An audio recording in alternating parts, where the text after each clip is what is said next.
Muito bem, gente, a graça e a paz do Senhor. Estamos aqui de volta para a nossa quarta aula, porque é gravado em um dia, mas dividimos em duas aulas diferentes. Vai ser uma aulazinha menor.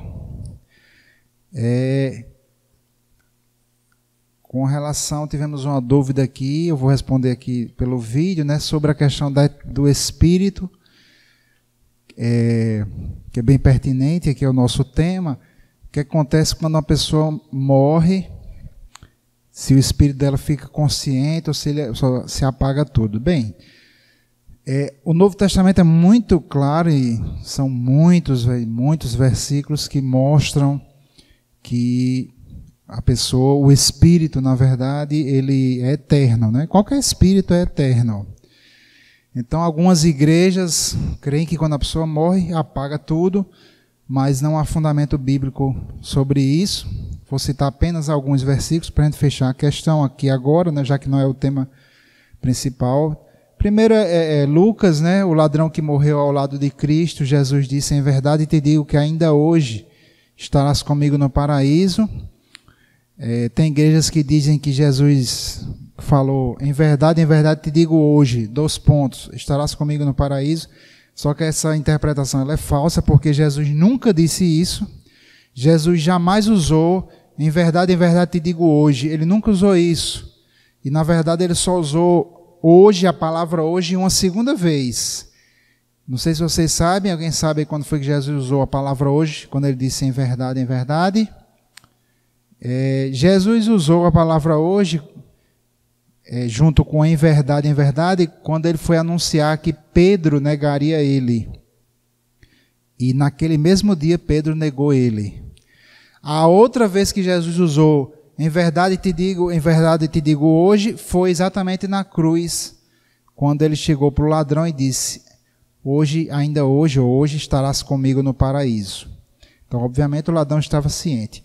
O outro versículo é a história de rico e de Lázaro. Algumas pessoas acham que ela é uma parábola, mas não é parábola, porque não há nenhum tipo de comparação.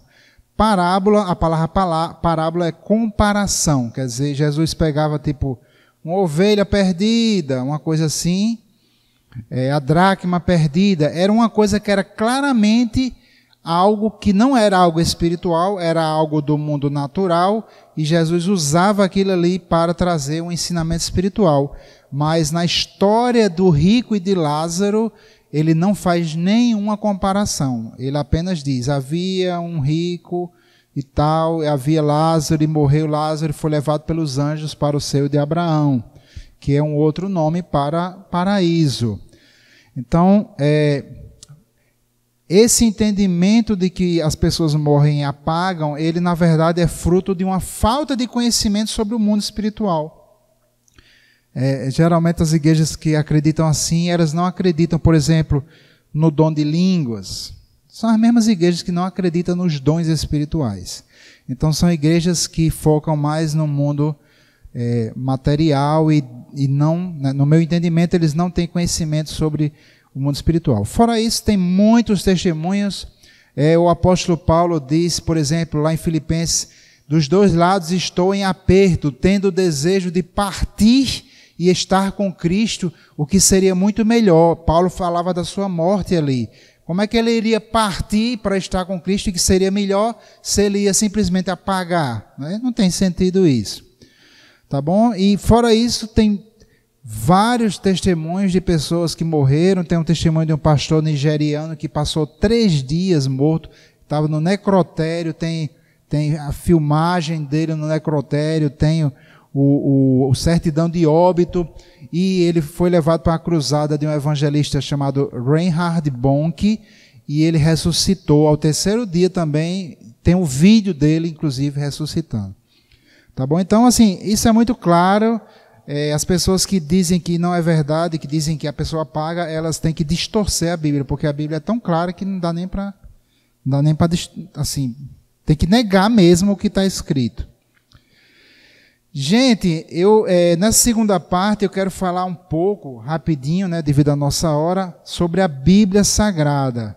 Né? Ou como não tivemos a transparência, a projeção hoje, aí não dá nem para Mas é rapidinho para a gente encerrar essa segunda aula, só um complemento. Então, a Bíblia Sagrada, ela é um livro que foi escrita por homens, sim, mas ela é um livro inspirado por Deus. O Espírito Santo ele levantou pessoas para escrever como um livro único, mas ele é composto de diversos livros.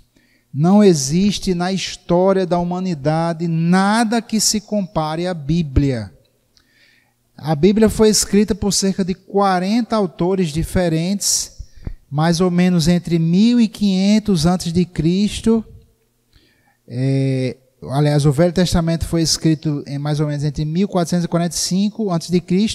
e encerrou em 450 a.C. com o último livro do Velho Testamento, que é o livro de Malaquias. Certo? São 39 livros do Velho Testamento. Deus ordenou, inclusive está escrito, não sei se eu coloquei aqui, mas Deus ordenou que a Moisés que escrevesse, e ordenou, tem várias passagens onde Deus ordena que seja escrito.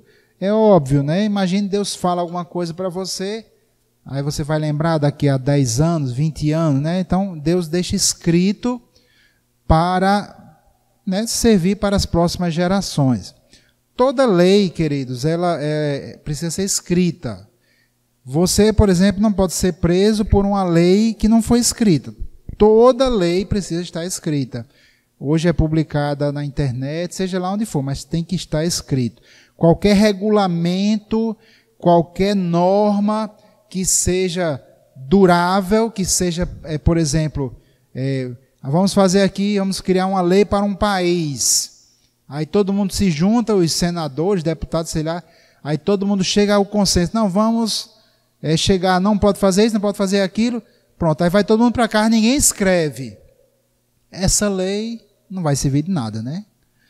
Ninguém faz isso. Qualquer regulamento, qualquer norma, qualquer lei, seja Constituição, seja lei ordinária, seja lei estadual, seja lei municipal, seja regra de trânsito, qualquer lei para ser efetiva, para valer para todo mundo, para que seja dure, para que seja durável, tem que estar escrito. Então, obviamente, Deus estabeleceu, Deus inspirou homens para escreverem algo e deixou isso aqui.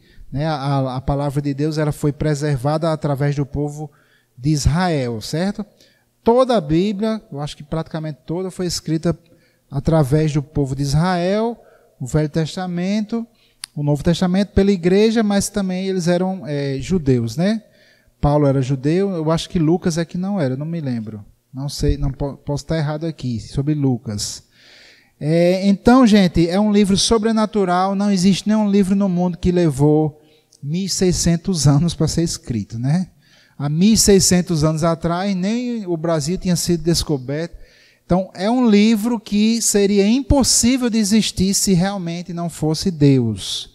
Não existe, se você vê qualquer outra religião que tenha pessoas que escreveram, você vê coisas diferentes, doutrinas diferentes.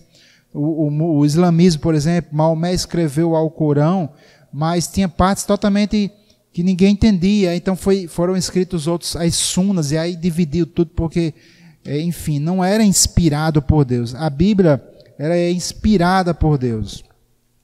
A Bíblia tem profecias tem dezenas, centenas de profecias sobre nações, sobre cidades, sobre pessoas. A Bíblia cita, por exemplo, o nome do rei Ciro, eu acho que foi mais de 100 anos antes dele nem existir. O rei Ciro nem tinha nascido, a Bíblia já dizia. A Bíblia profetizou, por exemplo, sobre cidades que elas seriam destruídas e jamais seriam reconstruídas. E aconteceu. Então, não é um versículo, não é dois, são dezenas e dezenas de profecias que, se uma só falhasse, a gente poderia questionar, não, realmente será que isso aqui é a palavra de Deus? Mas se você observar, realmente tudo aconteceu do jeito que estava escrito. Por exemplo, a destruição de Jerusalém foi escrita até lá, no sermão profético. Jesus disse, não passará esta geração sem que tudo isso aconteça. E realmente Jesus morreu no ano mais ou menos 30 ou 33, né? Há uma diferençazinha aí de datação. E no ano 70 o templo foi destruído. Então é um livro sobrenatural, e é um livro assim que está aí há milhares de anos, e a sabedoria que vem através desse livro continua a nos ajudando. Toda a tecnologia que nós temos hoje não se compara ao que a palavra de Deus diz. A palavra de Deus, por exemplo, no livro de Daniel, faz profecias sobre a multiplicação do conhecimento nos últimos tempos. Fala sobre profecia sobre o melhoramento nos transportes, que as pessoas iriam de um canto para o outro. Enfim, é uma coisa impressionante. Realmente é inspirada por Deus, mas a gente precisa conhecer, precisa meditar. Certo? A Bíblia é escrita, é dividida, aliás, em duas grandes partes, que é o Velho Testamento, que eu já falei, são 39 livros, o Novo Testamento 27 livros. A Bíblia católica, ela tem 7 livros a mais no Velho Testamento, que é o livro de Tobias, Judite, Sabedoria, Eclesiástico, Baruque, 1º e 2º Macabeu, e tem umas partezinhas a mais no livro de Esté e no livro de Daniel. Tá certo? Então, o Velho Testamento, ele é dividido em Pentateuco. Penta é de 5, né, do grego. Pentateuco é de 5 rolos. São os 5 primeiros livros da Bíblia, é também conhecido como a Lei de Moisés, ou Torá. Os judeus chamam de Torá. Certo? São os 5 primeiros livros, é a lei. Aí depois temos os livros históricos. São 12 livros. Josué, Juízes, Ruth, 1º e 2º Samuel, 1º e 2º Reis, 1º e 2º Crônicas, Esdras, Neemias e Esté. São os livros históricos, contam a história do povo de Israel. Aí vem os livros poéticos, que é Jó, Salmos, Provérbios, Eclesiastes e Cantares. Isso tudo é o Velho Testamento. Tem aqui na projeção e no material, depois a gente conversa para passar para vocês. Aí tem os profetas maiores, porque os livros deles são maiores, tá? Não é porque eles sejam mais importantes do que os outros, não. É só porque os livros são Isaías, Jeremias, Lamentações, Ezequiel e Daniel, e os 12 profetas menores, porque os livros deles são menores. Oséias, Joel, Amós, Obadias, Jonas, Miqueias, Naum, Abacuque, Sofonias, Ageu, Zacarias e Malaquias. Certo? O Novo Testamento é dividido, são 27 livros, são os 4 evangelhos, Mateus, Marcos, Lucas e João.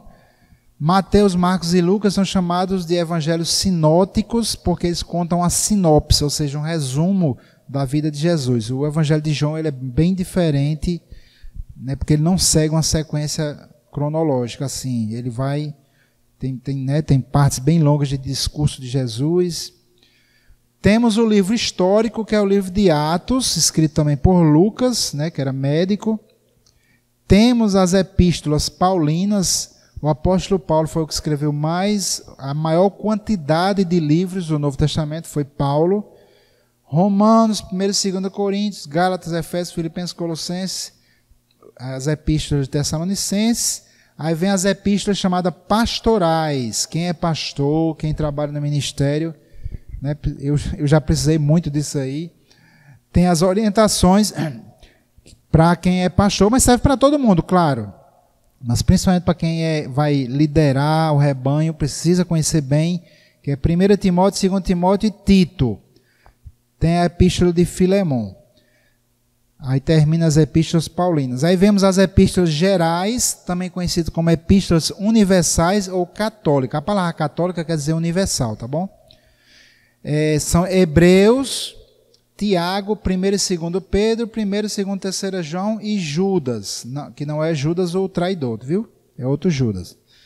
E por fim temos o livro de Apocalipse. A palavra Apocalipse quer dizer revelação. Então vou terminar aqui só para a gente ver um pouco como é que a gente deve ler a Bíblia, algumas orientações. A Bíblia devemos ler diariamente com calma, orando, certo? Eu poderia mostrar diversos versículos onde nos orientado para a gente orar, para que o próprio Deus nos revele a palavra. Então é necessário a gente orar. Paulo ora lá em Efésios capítulo 1, ore com calma, tá certo? Busque um momento em que você não esteja com sono. Tem gente que deixa para ler a Bíblia à noite para dormir, né? Que é porque dá sono. Mas não é bom. O ideal é um ambiente silencioso onde você possa meditar no que está lendo. A Bíblia, queridos, não adianta você pode até ler, se você nunca leu toda, eu acho até importante você fazer aquela leitura geral, ler toda. Eu oriento para uma primeira leitura, a pessoa ler numa versão mais fácil, porque a Bíblia, essa João Ferreira de Almeida, usa muitas palavras eruditas e às vezes é mais complicado. É preferível você entender. Então, por exemplo, a NVI, você lê uma versão mais facilitada para você ter essa visão geral e você lê tudo. E aí depois você volta e lê com calma. Não adianta ler correndo. Você precisa ler devagar. É melhor você ler um versículo, e você ler um versículo e você meditar naquele versículo ao longo do dia, do que você ler 3 capítulos e não saber dizer nada do que leu. Não adianta. A Bíblia você precisa meditar. Existem os planos de leitura para 1 ano, 2 ou 3 anos.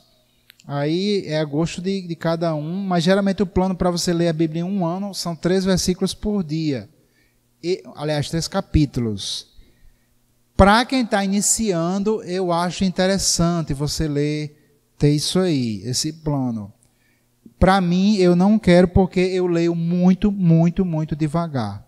Eu estou lendo o livro de Hebreus, já entrei no 3º ano e estou agora no capítulo 7. Agora eu estou lendo, claro que eu leio outras coisas, mas acompanhando mesmo, eu estou lendo o livro de Hebreus porque eu estou fazendo um estudo muito aprofundado. Eu leio em grego e saio estudando e eu vendo a ocorrência de cada palavra na Bíblia. Então é um negócio que demora mesmo.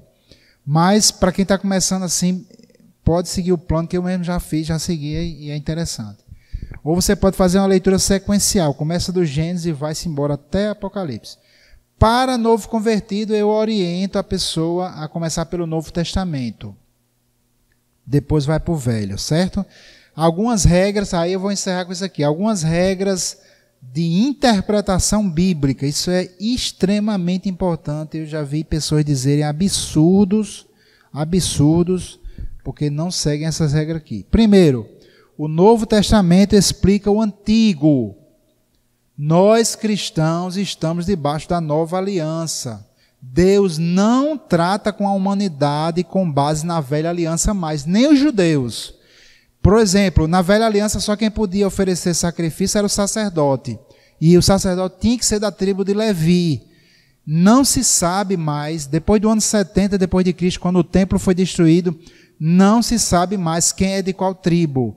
Então você não tem como saber se aquele sacerdote é da tribo de Levi. Tem que ser judeu, tem que ser da tribo de Levi. Então, nem os judeus conseguem seguir mais a lei. Cada pecado tem aquele sacrifício lá que ele tem que oferecer. Eles nem templo têm mais, e o sacrifício tem que ser no templo. Então, Deus não lida mais com a humanidade sob a lei de Moisés, certo? Deus, ele trata com a humanidade através de Jesus Cristo. Então, Deus fez aliança conosco através de Jesus. Toda doutrina precisa ser baseada no Novo Testamento. Você pode usar o Velho? Pode, mas sempre sob a luz do Novo Testamento. Jesus na ceia disse, esta é a nova aliança no meu sangue. Então, eu já vi gente pregando coisas do Velho Testamento, tentando botar para a igreja coisas que não têm fundamento nenhum no Novo Testamento. Absurdos eu já vi, e é falta de entendimento, certo? Então, você vê uma doutrina do Velho Testamento, baseada no Velho Testamento, beleza. Vá para o Novo Testamento. Tem essa doutrina lá, os apóstolos falaram, Jesus falou, se não tem, esqueça. Gente, outra regra, as epístolas, elas explicam o Evangelho. As epístolas, elas foram escritas exatamente depois que o Espírito Santo desceu, depois que os apóstolos começaram a doutrinar, e aí elas foram escritas exatamente para doutrinar a igreja inicial. Então, doutrinas precisam estar baseadas nas epístolas e não apenas nos evangelhos. Doutrinas cristãs não podem ser baseadas em apenas um versículo. É impressionante a quantidade de pessoas que vêm trazendo versículos e baseia a doutrina em cima de um versículo. Toda doutrina realmente estabelecida, né, verdadeira, ela tem no mínimo 3 versículos. E o versículo é necessário você entender o contexto do versículo. Se você pegar um versículo e tira ele do contexto e chega e diz, né, apresenta aquele versículo, tá vendo? Está dizendo isso aqui. Então, tirou do contexto onde ele estava escrito, aí já provavelmente vai vir heresia na história. É também necessário considerar o contexto histórico em que foi escrito. Por exemplo, quantos aqui sabem o que é cingir os lombos? Vocês sabem o que é cingir os lombos? A Bíblia usa esse termo várias vezes. E a pessoa não sabe nem o que é cingir os lombos. Cingir os lombos vocês sabem que as pessoas naquela época usavam túnicas, né? Túnicas é um vestido. Calça não existia na época de Jesus. Você pode ver os filmes, não existia isso aqui. Eram túnicas. Então, quem é mulher sabe, quem é homem não sabe o que é correr de vestido. Os homens aí já correram de vestido? Não, né? Graças a Deus, né?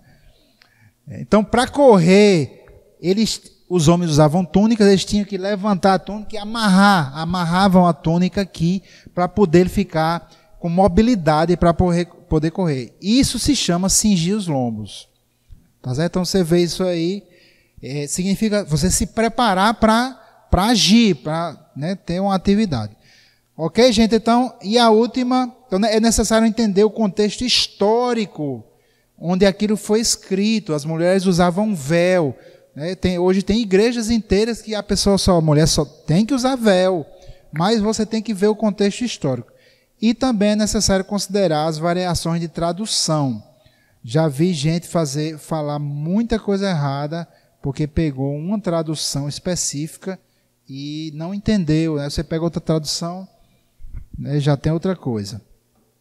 Então, muitas orientações, né, gente? Mas são coisas que ao longo dos anos eu fui aprendendo e fui vendo com outras pessoas também, e identificando os problemas. A Bíblia, ela é a palavra de Deus, sim. Ela é inspirada, sim. Mas temos que seguir essas orientações. Eu tenho os versículos aqui, mas devido ao tempo eu não vou falar, que mostra que realmente nós precisamos explicar o Velho Testamento com o Novo. O Novo explica o Velho, as epístolas explicam os Evangelhos. Se você vê uma doutrina muito... você não está entendendo bem no Evangelho, vá para as epístolas e veja o que a epístola diz, que ela vai explicar. O que é o pecado que não tem perdão, né? A blasfêmia contra o Espírito Santo não tem perdão. Jesus falou aqui, as pessoas criam milhares de coisas, e está lá nas epístolas todas as orientações, tá bom? Amém, queridos? Então vamos agradecer a Deus, orando e encerrando essa aula, em nome de Jesus. Então, oremos. Pai Santo, querido Deus, queremos te agradecer e te louvar por mais esta aula. Aqui a nossa 4ª aula do nosso discipulado, onde aprendemos a importância do alimento espiritual que é a tua palavra. Nós pedimos que o Senhor nos dê sabedoria, nos dê fome e sede, né, e desperte em nós o desejo de meditarmos na tua palavra, de lermos, e vai nos dando a sabedoria, vai nos dando o entendimento para a gente poder crescer cada vez mais. Agora nos leve em paz para nossos lares. Te louvamos, te agradecemos, te damos a glória, a honra e o louvor para sempre, Pai, em nome de Jesus. Amém. Então Deus abençoe e Deus nos proteja, queridos.